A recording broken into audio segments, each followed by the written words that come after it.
बिस्मिल्लाहिर्रहमानिर्रहीम। अस्सलाम वालेकुम नाज़रीन। इस्लामाबाद कचहरी में इस वक्त हम मौजूद हैं। जो नूर मुकद्दम जो कत्ल केस है उससे मुतल्लिक पहली दफ़ा 2.5 घंटे तकरीबन जो है वो समाअत हुई है। ये समाअत थी ज़ाकिर जाफ़र और इस्मत आदम जो है उसकी ज़मानत बाद अज़ गिरफ़्तारी की दरख्वास्त थी। एडिशनल सेशन जज मोहम्मद सुहेल ने समाअत की। राजा रिजवान अब्बासी जो ज़ाकिर जाफ़र के वकील हैं, असद जमाल इस्मत आदम के वकील हैं, शौकत मुकद्दम के वकील शाह खावर और जो पब्लिक प्रोसिक्यूटर हैं उन्होंने दलाइल दिए हैं। 2.5 घंटे में बहुत सी आम चीज़ें सामने आई हैं। दो जो वकील हैं ज़ाकिर जाफ़र और इस्मत आदम के, इनकी 2 कंट्राडिक्टरी स्टेटमेंट्स भी सामने आई हैं, रिकॉर्ड पे आई हैं। वो भी मैं आपके सामने रखूँगा। सबसे पहले सीक्वेंस के साथ आपको बता देता हूँ कि समाअत कैसे शुरू हुई। 8:52 पे ये जो है वो समाअत शुरू होती है और 1 घंटा 8 मिनट राजा रिजवान अब्बासी जो ज़ाकिर जाफ़र के वकील हैं वो दलाइल देते हैं। उन्होंने दलाइल में ये कहा कि 20 जुलाई को 11:30 बजे रात को शौकत मुकद्दम की मुद्दत में FIR का इंदराज किया गया। FIR उन्होंने पढ़ी, FIR का मतन पढ़ा। उसके बाद आगे चलते चलते उन्होंने कहा कि हम मुतासरा पार्टी के साथ खड़े हैं, हम अपने बेटे के साथ किसी तौर भी नहीं खड़े। मेरी क्लाइंट की इस हवाले से बड़ी वाज़ेह जो है इंस्ट्रक्शंस हैं। और इसके अलावा उन्होंने जो काबिल दफ़ात और नाकाबिल दफ़ात जो नाकाबिल ज़मानत दफ़ात हैं उनके हवाले भी दिए। उसके अलावा उन्होंने कहा कि मेरे क्लाइंट का केस मज़ीद इंक्वायरी का, इस पर मज़ीद दलाइल दूंगा। सप्लीमेंट्री दरख्वास्त, एक चीज़ सामने आई कि 24 जुलाई को एक सप्लीमेंट्री जो है एप्लीकेशन दी गई शौकत मुकद्दम की तरफ से, और वो थी जो 20 जुलाई से 24 जुलाई तक इन्वेस्टिगेशन की थी पुलिस ने। उस सप्लीमेंट्री जो दरख्वास्त थी ये आज तक सामने नहीं आई। पहली दफ़ा इसका अदालत के सामने ये पता चला है कि वो स्टेटमेंट थी जो अक्यूज़ है ज़ाहिर जाफ़र, उसकी जानिब से जो जुर्म किया गया उसका इकरार किया गया। पुलिस की 161 की जो स्टेटमेंट है जो तफ्तीशी अफसर के सामने, तो इसका हवाला देकर उन्होंने कहा कि इस पर दरख्वास्त में ये कहा गया कि जो मुल्ज़म है ज़ाहिर जाफ़र, वो कहता है कि गिरफ़्तार मुल्ज़म ज़ाहिर जाफ़र से हुई थी। उसमें इंकशाफात ये हुआ कि 18 जुलाई को उसने नूर मुकद्दम को बुलाया, 20 तक जो है वो उसके पास रही। उसने कहा अपनी स्टेटमेंट में, ये पुलिस की अदालत के सामने ये कहा गया है कि नूर मुकद्दम ने मेरे साथ शादी करने से इनकार कर दिया गया था, धमकी दी थी कि सब कुछ पुलिस को बता दूंगी। इसके अलावा इफ्तिखार और जमील जो एक चौकीदार है और एक खानसामा है इनका, जो ज़ाहिर जाफ़र की फैमिली का, उसके वाले से कहा गया कि जो कातिल है उसने उनको कहा कि आपने किसी को अंदर नहीं आने देना। इसके अलावा नूर मुकद्दम पर जो है वो उस ज़ाहिर जाफ़र ने अपनी स्टेटमेंट में कहा कि मैंने हमला किया और उसका जो है वो गला काट दिया। ये बयान जो है वो इसको जो ज़ाकिर जाफ़र के वकील हैं रिजवान अब्बासी, उन्होंने कहा कि ये पुलिस की सारी फनकारी है। पुलिस ने ये बयान दिलवाया है। 161 की पुलिस बिफोर जो है कोर्ट या ट्रायल कोर्ट में इतनी हैसियत नहीं होती, 164 का बयान असल हैसियत रखता है। मैंने सबका वीडियोज़ में भी आपके सामने ये चीज़ें रखी हैं। उसके अलावा ये भी कहा गया कि मुल्ज़म ये कहता है अपनी बयान में, जो कन्फेशनल स्टेटमेंट है, कहता है कि मेरे वालिद ने कहा कि हम इस मामले को संभाल लेते हैं। उसके बाद थेरेपी वर्क वालों को लाश को ठिकाने लगा देने के हवाले से भी वालिद ने कहा। इसके अलावा उन्होंने कहा कि जो मुल्ज़िम है वो कहता है कि मैं घबराया हुआ था, 3-4 लोग अंदर आए, अमजद पर मैंने ज़ख्मी जो हमला किया वो ज़ख्मी हो गया।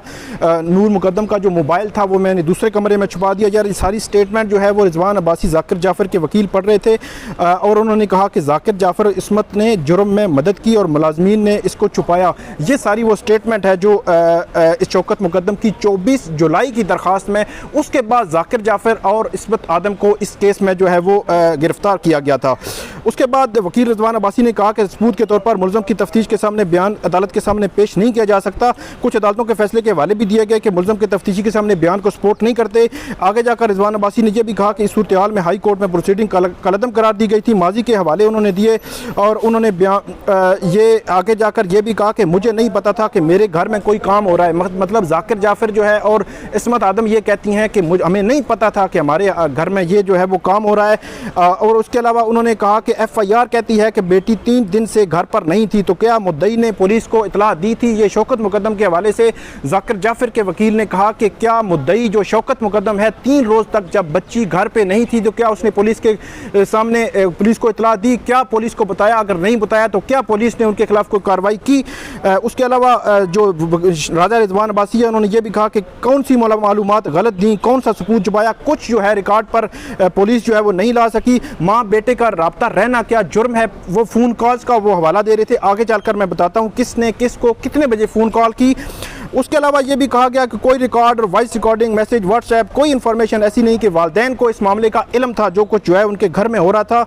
इसके अलावा जितना मोबाइल डाटा है ये रूटीन्स की कॉल्स का है और कराची में हम मौजूद थे, हम कैसे जो है वो किसी किस्म का सबूत जो है वो ज़ाया कर सकते हैं। रिकॉर्ड पर ऐसा कुछ नहीं है कि वालिद ने इंस्टिगेट किया इस मामले में अपने बेटे को, और हम बिजनेसमैन हैं ये कहा उसने, हम शरीफ लोग हैं, जो एक्ट किया इसका जिम्मेदार उनका बेटा है, हम उसके साथ नहीं खड़े हुए बल्कि मुद्दई पार्टी के साथ खड़े हुए हैं। रिकॉर्ड पर ऐसा कुछ नहीं है। आगे जाकर उन्होंने ये भी कहा कि ये बेटा जो है ये इसको नशे की लत थी, ये ड्रग इस्तेमाल करता था, पहले अमेरिका भेजा फिर वापस बुलाया, ये उसके वालिदैन की तरफ से वो कह रहा था, राजा रिजवान अब्बासी वकील जो है कह रहे थे, फिर इसको यूके भेजा, फिर इसको नशे की लत लगी, फिर इसको वापस बुलाया, यहाँ पर उसकी ट्रीटमेंट चल रही थी।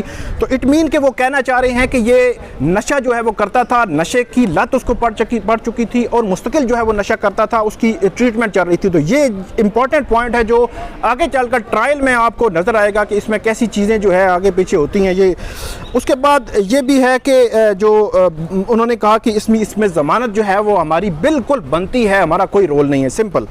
आगे जाकर जो असद जमाल हैं असमत आदम के, उन्होंने 18 मिनट जो है 10 बजे उन्होंने दलाइल का आगाज़ किया, 18 मिनट दलाइल दिए, उन्होंने बड़ा शॉर्ट सी चीज़ें कहीं और ये कहा कि असमत आदम को शामिल तफ्तीश किया गया, ततिम्मा बयान की बुनियाद पर उनको गिरफ्तार किया गया और जो बदयांती की बुनियाद पर उनकी गिरफ्तारी अमल में लाई गई। मुद्दई और पुलिस ने किस तरह मुझे जो है वो इस तरह शामिल किया, महज इल्ज़ाम की बुनियाद पर कैसे जो है वो गिरफ्तार किया जा सकता है, ये असमत आदम के वकील ने अदालत के सामने रखा। 3 दिन के लिए छोड़ देना ऐसा आदमी है जिसकी हिस्ट्री भी नहीं है, ये क्या ये ठीक है? तो अब ये जज ने यहाँ पे ये सवाल किया तकरीबन 1 घंटा 30 मिनट की समाअत के बाद कि क्या 3 दिन के लिए ऐसे बंदे को छोड़ दिया जा सकता है कि जिसकी हिस्ट्री आप बता रहे हैं कि वो ड्रग्स इस्तेमाल करता है, नशा इस्तेमाल करता है। तो इस पर जो थोड़ा सा कंट्राडिक्टरी मैं आपको बताऊंगा। असद जमाल जो है उन्होंने कहा जी 28 साल नौजवान है, वो आज़ादाना फैसले करता है, आज़ादाना अपने काम करता है। रिजवान अब्बासी साहब के हवाले से मैं एक और बता दूँ, उन्होंने ये भी कहा कि इसका जो जेब खर्च था वो बंद किया हुआ था इसके वालिदैन ने।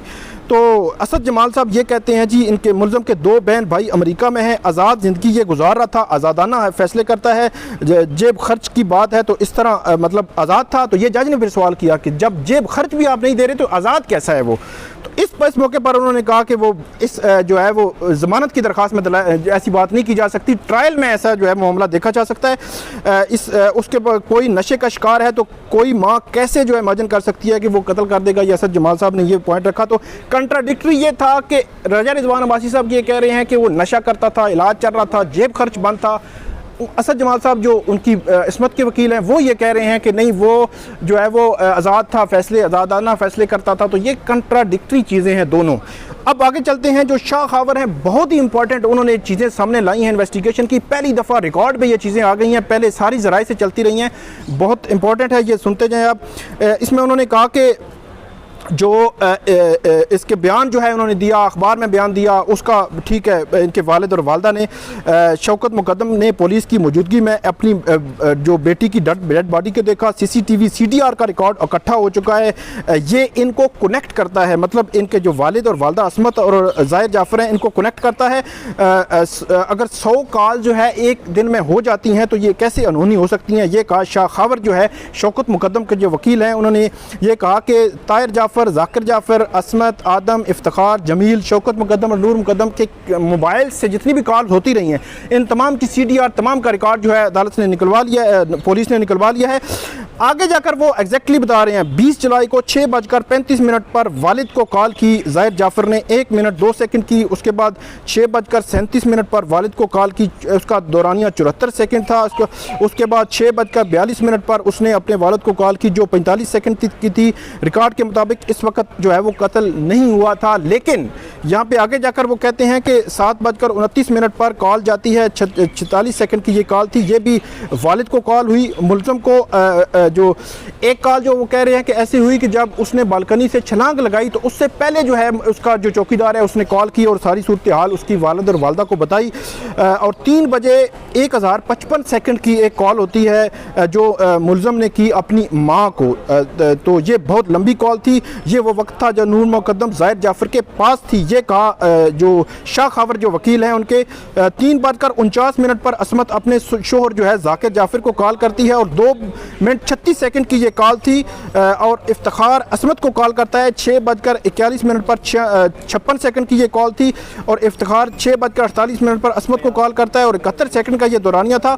और ये वो वक्त था जब मैं आपको बताया कि नूर मुकद्दम जो है वो जंप किया, उसने फर्स्ट फ्लोर पे गिरी, वो रेलिंग पर गिरती है और मेन गेट से बाहर जाने की कोशिश करती है। तो जो ज़ाहिर जाफर है कातिल, वो ये कहता है कि इसको बाहर नहीं जाने देना अपने चौकीदार को। उसके बाद इफ्तिखार जब असमत को कॉल करता है तो ये उस असमत को कॉल इस जंप के बाद जो है वो की गई। इसके बाद ये कहा गया कि पुलिस जो स्टेशन है आधा किलोमीटर दूर है, इनको जब मालूम हो गया था तो इन्होंने पुलिस स्टेशन कॉल करने की बजाय जो थेरेपी वर्क वालों को कॉल की और बादियों नज़र में इनका एक्ट जो है इसके साथ कनेक्ट हो रहा है। उसके बाद पब्लिक प्रोसिक्यूटर जो है चौधरी नसीम ज़िया, उन्होंने 10:44 पर 10 मिनट के दलाइल दिए और ये कहा कि मुलज़म के वालिदैन के साथ बात हो रही थी, उन्होंने पुलिस को आगाह नहीं किया। सुप्रीम कोर्ट के फैसलों का उन्होंने हवाला दिया और कबल जो कहा कि राजा रिजवान अब्बासी ने सुप्रीम कोर्ट के फैसलों का हवाला दिया वो कबल गिरफ्तारी के हैं, बाद गिरफ्तारी के नहीं है। जब नौकर ने इनको कॉल कर दी थी तो उनका एक्ट बनता था ये थेरेपी वर्क वालों को कॉल करने की बजाय पुलिस को बताते। और पिस्टल के हवाले से बात हुई कि पिस्टल जो रिकवर हुआ है वो पिस्टल जो है वो इसके वालिद जो है जाकिर जाफिर के नाम पे है, ये बताया गया है और ये पिस्टल वहाँ से रिकवर हुआ है ये कहा। और जो पिस्टल के हवाले से जब बात की राजा रिजवान अब्बासी ने जब दोबारा उसमें अपने आर्गूमेंट्स में कहा, उन्होंने कहा जी पिस्टल रखना तो कोई अर्ज नहीं है, घर में ही पिस्टल होता है, कहाँ होगा पिस्टल। तो वो कहते हैं कि पिस्टल तो आपने बतौर सबूत जो है उसमें लाए ही नहीं है, तो पिस्टल को कैसे आप आगे ले जा सकते हैं। एक और चीज़ आखिरी बात जो है मैं बता दूं कि वो कहते हैं कि जो पोस्टमार्टम है वो 12 बजे हुआ रात को। पोस्टमार्टम की जो रिपोर्ट है वो ये बताती है कि ये वाक़या 10 से 12 घंटे पहले का है। तो ये बड़ी इंपॉर्टेंट चीज़ है। मैंने बाद में असद जमाल जो वकील हैं उनसे भी पूछा, वो भी ये कहते हैं कि ये जो रिपोर्ट में लिखा हुआ है, अब रिपोर्ट हम देख के आपको बताएंगे कि क्या रिपोर्ट में ऐसा ही है या ऐसा नहीं है। तो दोनों सूरतों में जो भी अपडेट होगी वो आपके सामने रखेंगे। ये थी आज की समाअत। अब इस केस में फैसला महफूज हो गया है, कल ये अहम फैसला सुनाया जाएगा। तो नाज़रीन हमें दीजिए इजाज़त, इस पर कमेंट ज़रूर कीजिएगा। बहुत शुक्रिया।